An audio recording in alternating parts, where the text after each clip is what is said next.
J'ai longtemps hésité avant de faire cette vidéo, mais je l'ai rêvé pendant des années. Parce que ce que je vais raconter, c'est une partie de ma vie. Et ce n'a pas été facile. On dit que l'expérience, c'est la douleur de quelqu'un transformée en leçon pour les autres. Aujourd'hui, je veux parler à la diaspora. Et j'espère sincèrement que mon récit aidera quelqu'un. Pour ceux qui ne me connaissent pas, je m'appelle Daniel Agré. Je suis le directeur général de Sika Finance et de Sika Advisory. Après avoir passé 10 ans chez Bloomberg, en 2019, j'ai lancé Sika Finance. Notre mission est simple: rendre l'information financière africaine plus accessible, plus claire et plus professionnelle. Sur Sika Finance, vous pouvez analyser une société cotée avec des graphiques historiques, différents indicateurs, les bilans des entreprises et des outils d'aide à la décision. On a aussi une plateforme d'analyse de données qui s'appelle Sika Pro et aide les professionnels de la finance avec des calculateurs d'obligations, les bilans financiers des grandes entreprises en Côte d'Ivoire et au Sénégal, et même des notes de recherche. Et chez Sika Advisory, avec mon équipe d'analystes, on accompagne des entreprises sur des levées de fonds. Personnellement, je suis agréé par l'autorité des marchés financiers en tant que conseiller boursier et apporteur d'affaires. L'objectif de mon groupe, c'est d'attirer le maximum d'investisseurs dans notre région. Quand j'ai entendu Marcel Desailly raconter qu'il avait perdu plusieurs millions en investissant en Afrique, je me suis reconnu. Pas parce que nous avons le même parcours ou investi le même montant, mais parce que ce qu'il a vécu, beaucoup de gens de la diaspora l'ont vécu, et moi aussi. Quand je vivais dans la diaspora, j'avais la même envie que beaucoup d'entre nous.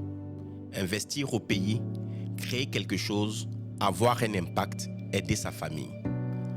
Comme beaucoup, je voyais des opportunités partout.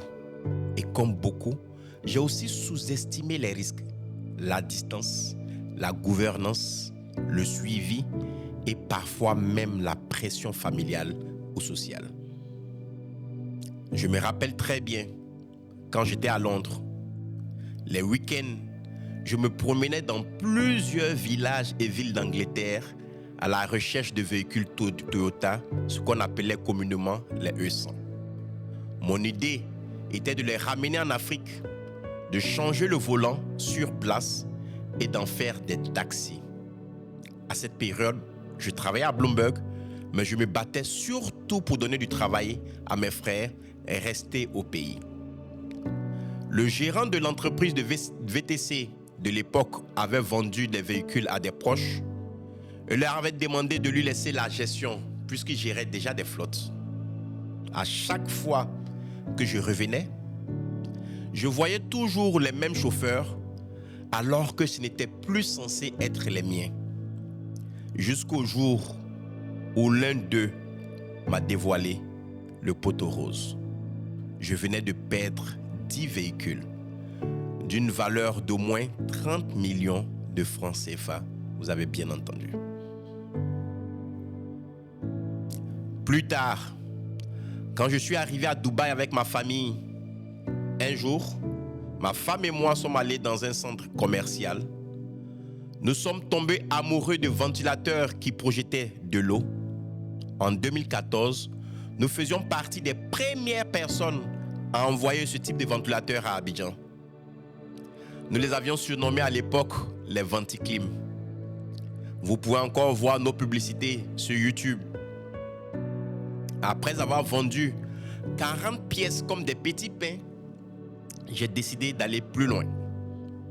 J'ai pris un prêt bancaire de 40 millions de francs CFA et j'ai rempli un conteneur de 150 ventilateurs et aussi avec des véhicules. Mais j'ai été grugé par 2 transitaires. Le conteneur était resté bloqué au port et il a finalement été vendu aux enchères. J'avais tout perdu. Voici juste quelques histoires que j'ai vécues dans ma jeune expérience de quelqu'un qui vivait dans la diaspora et tentait de bâtir quelque chose en Afrique. Sans compter que j'ai aussi tenté un business de dépôt de boissons et d'autres encore. Et d'autres encore. C'est pour ça que le cas Marcel Desailly est révélateur. Ce n'est pas une question de naïveté, ce n'est pas une question d'intelligence, c'est une question de méthode. Si quelqu'un comme lui peut perdre autant, alors la diaspora doit comprendre que le problème n'est pas l'Afrique ni les Africains, mais la manière d'investir. Après tout ce que je vous ai raconté, il y a une question logique que vous pouvez vous poser maintenant. Alors on fait quoi? Est-ce qu'on arrête d'investir en Afrique? J'ai dit non, surtout pas. Quand on vit dans la diaspora, le plus grand risque, ce n'est pas le manque d'idées, c'est la distance. La BRVM permet d'investir dans les entreprises africaines sans gérer le quotidien, sans gérer les chauffeurs, sans gérer les transitaires, sans gérer les conflits. Tu participes à l'économie réelle, mais tu enlèves l'opérationnel. Et quand on vit à Londres, à Paris, à Montréal ou à Dubaï, c'est une protection énorme. Dans mes expériences et dans celles de beaucoup de gens de la diaspora, il y a un point commun. Tout repose sur la confiance. Sur la BRVM, la confiance ne repose pas sur une personne, elle repose sur des règles. Des entreprises auditées, des comptes publiés, une gouvernance encadrée. Ce n'est certainement pas parfait, mais c'est structuré. Quand j'ai perdu mes taxis, je ne pouvais pas les revendre. Quand mon conteneur était bloqué, je ne pouvais pas sortir de là. Sur la BRVM, si ta situation change, tu peux vendre tes actions. La liquidité, ce n'est pas un mot compliqué, c'est la liberté. Nous investissons souvent avec le cœur et ce n'est pas un défaut le problème. C'est quand le cœur investit sans règle. La BRVM permet ça. Investis dans ton pays, mais avec une méthode. Tu soutiens les banques, les industries, les entreprises qui font tourner l'économie. Tu veux investir dans le transport? Il y a déjà CFAO, Tratrafrique, côté à la BRVM. Tu veux investir dans la boisson? Solibra est côté à la BRVM. Tu veux investir dans l'énergie, dans les télécoms, dans l'agro-industrie? Tout existe déjà sur la BRVM. Tous les secteurs y sont représentés. La différence, c'est que là, tu investis dans des structures, pas dans des promesses. Quand on vit à l'étranger, on ne sait jamais de quoi demain sera fait. La BRVM permet de construire un patrimoine en Afrique sans immobiliser toute sa vie. Aimer son pays ne doit pas te mettre en difficulté financière. Pour moi, la BRVM n'est pas une opposition à l'entrepreneuriat. C'est sa fondation. Mon message à la diaspora aujourd'hui est simple. Investissons dans nos pays, mais investissons avec méthode. Aimer son pays ne doit pas nous ruiner.